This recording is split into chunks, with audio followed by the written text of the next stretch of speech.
Hai semua, jumpa lagi di channel Modal Ilmu, channel yang membahas sejarah-sejarah Islam di beberapa negara lain. Pastikan kalian nonton sampai habis setiap videonya agar kita lebih banyak tahu tentang sejarah Islam. Tanpa berlama-lama, untuk kali ini kita bahas tentang sejarah Islam di Maroko. Masuknya Islam di Maroko pada masa Rasulullah.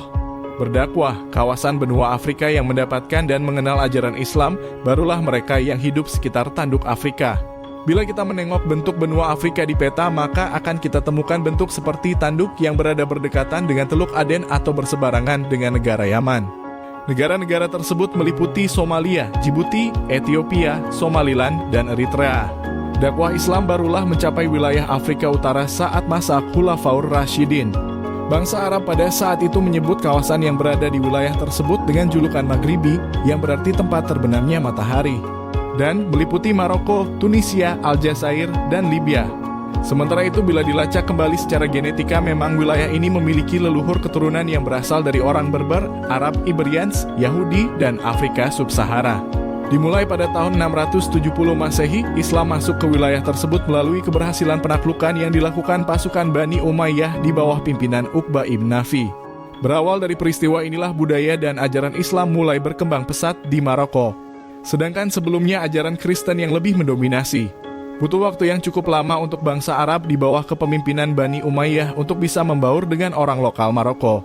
Barulah pada sekitar tahun 788 Masehi, diangkatlah Moulay Idris sebagai pemimpin pertama kerajaan Maroko. Dinasti tersebut dikenal dengan istilah dinasti Idrisiyah. Moulay Idris merupakan keturunan dari Rasulullah SAW, dari Hasan bin Ali. Tepatnya cucu dari Hasan putra Fatimah. Idris sempat ikut dalam pemberontakan yang dilakukan oleh kalangan Alawiyah dan Syiah terhadap Musa al-Hadi, pemimpin Bani Abbasiyah sebelum Harun al-Rashid. Dirinya berhasil selamat dan melarikan diri ke wilayah Mesir hingga sampai di Maroko. Memiliki nama asli Idris ibn Abdullah ini disambut oleh Ishaq bin Muhammad, pembesar kabilah Aurabah. Latar belakang bahwa Idris masih keturunan Rasulullah SAW ini pun menjadi faktor utama diterimanya ia oleh Ishaq. Idris pun akhirnya menikah dengan putri dari sang kabilah yang bernama Kanzah al-Awardi atau yang dikenal pula dengan Kenza. Dalam bahasa Arab, Maroko disebut dengan Al-Mamlaka Al-Maghribiyyah yang berarti kerajaan barat. Hal ini dikarenakan Maroko menjadi salah satu negeri Maghribi yang terletak di paling barat. Sedangkan nama Inggris Maroko adalah Morocho yang berasal dari serapan bahasa Spanyol yaitu Marruecos. Kata ini sebenarnya merupakan bahasa Latin abad pertengahan yaitu Moroch, yang mana dalam bahasa Persia disebut Merekesh. Terdapat dugaan bahwa ujung dari Merekesh merupakan bahasa Berber yaitu Murakus yang berarti tanah Tuhan. Dimaksudkan demikian karena letak Maroko yang sangat strategis, berdekatan langsung dengan Spanyol. Negara yang berada dekat dengan gurun Sahara ini menjadi gerbang masuknya Islam ke Eropa. Selain itu, peran Maroko pada masa lampau juga sangat penting, yaitu sebagai tempat transitnya aktivitas bisnis.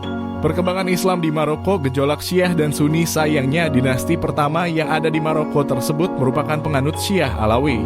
Bertahun-tahun sering terjadi konflik antara dinasti Idrisiyah dan dinasti Abbasiyah. Mirisnya, Idris I Maroko justru meninggal akibat diracun oleh utusan Harun al-Rashid dari Baghdad. Kepemimpinan dinasti Idrisiyah berlangsung hingga 9 keturunan raja, yakni hampir selama 2 abad.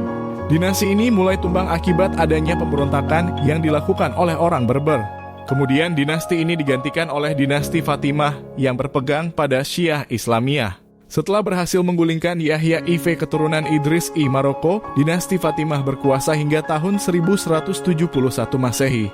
Berikutnya Maroko dipimpin oleh dinasti Al-Murabitun yang tetap mengakui kekhalifahan Abbasiyah di Baghdad. Pada era ini Maroko juga berperan membantu Raja Mutamid bin Ibad dari Spanyol untuk melawan orang-orang Kristen yang hendak melenyapkan Islam di sana. 4 abad setelahnya, kekuasaan beralih ke dinasti Al-Muwahhidun yang tercatat pernah membantu Salahuddin Al-Ayyubi dalam Perang Salib. Pemerintahan bergeser kembali ke dinasti Marin pada abad ke-13 hingga memasuki abad ke-14. Berlanjut oleh dinasti Watasi hingga kemudian negeri ini sempat dikuasai berbagai penguasa. Pun diiringi berbagai dinamika hingga pemberontakan yang dilakukan oleh rakyatnya sendiri. Sayangnya melalui perjanjian Fez pada 1921 antara Prancis dan Maroko, negara ini sempat menjadi protektorat Prancis. Perjanjian ini berakhir pada 1955 setelah kembalinya Sultan Muhammad V dari pengasingan.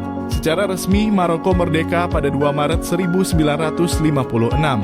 Pergantian dinasti kepemimpinan tentu juga berdampak pada jejak peradaban serta budaya yang ditinggalkan.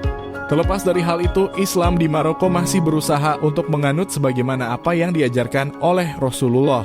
Islam di Maroko saat ini didominasi dengan pengaruh Sunni yang menganut mazhab Maliki.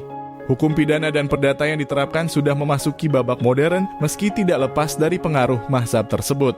Masya Allah, di tahun 2022 Maroko berhasil mencetak prestasi sebagai negara muslim pertama yang masuk semifinal Piala Dunia FIFA Qatar 2022. Sekian pembahasan kita hari ini.